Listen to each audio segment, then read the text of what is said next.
रायगड मुख्यालयातील ध्वजारोहणाचा मान अखेर मंत्री भरत गोगावले यांना मिळताच कार्यकर्त्यांचा जल्लोष. 26 जानेवारीला ध्वजारोहणाचा मान कोणाला मिळेल यावर सर्वांचे लक्ष लागून असतानाच आता मंत्री भरत गोगावले यांना शासकीय GR काढत या ध्वजारोहणाचा मान देण्यात आलाय. मागच्या वर्षी मंत्री अदिती तटकरे यांनी हा ध्वजारोहण करत आपला हक्क बजावला होता. मात्र त्यानंतर शिवसैनिकांमध्ये नाराजगी पसरली होती. अखेर यंदाच्या या ध्वजारोहणाचा मान मात्र भरत गोगावले यांना देण्यात आल्याने कार्यकर्त्यांनी आनंद व्यक्त केलाय.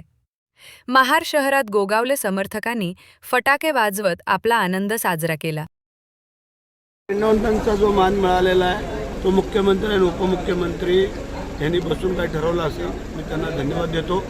आणि असं काही नाही, काल पण मला विचारलं होतं, मी बोललो मुख्यमंत्री उपमुख्यमंत्री जो काही निर्णय घेतील तो आम्हाला मान्य आहे आणि आम्हाला आनंद आहे त्या गोष्टीचा. आमच्या सर्व शिवसैनिकांच्या जी मनातली इच्छा होती त्या सगळ्यांचा आज आनंद असा गगनाला मावे नाही की आज जो 26 जानेवारीचा जो झेंडावंदनाचा मान आज अनेक वर्ष आम्ही मंत्री भरत गोगावले साहेबांच्या माध्यमातून तिथं झेंडावंदन व्हावा असे, आणि जेणेकरून आमच्या मंत्री भरत गोगावले साहेब हे पालकमंत्री होऊन त्याचा झेंडावंदनाचा मान मिळावा.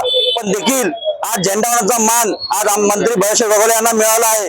आणि त्या मुख्यमंत्र्यांनी जो आमच्या मंत्री साहेबांना जो आज मान दिलेला आहे तो आज आम्ही सर्व मुख्यमंत्री असतील, उपमुख्यमंत्री असतील, यांचे आम्ही महाड, पोलादपूर, माणगाव मतदारसंघातले सर्व शिवसैनिक त्यांचे आम्ही आभारी आहोत. आणि यापुढे आमच्या मनातली इच्छा देखील, शिवसैनिकांच्या मनातली इच्छा देखील पूर्ण होईल अशी मी आशा बाळगतो.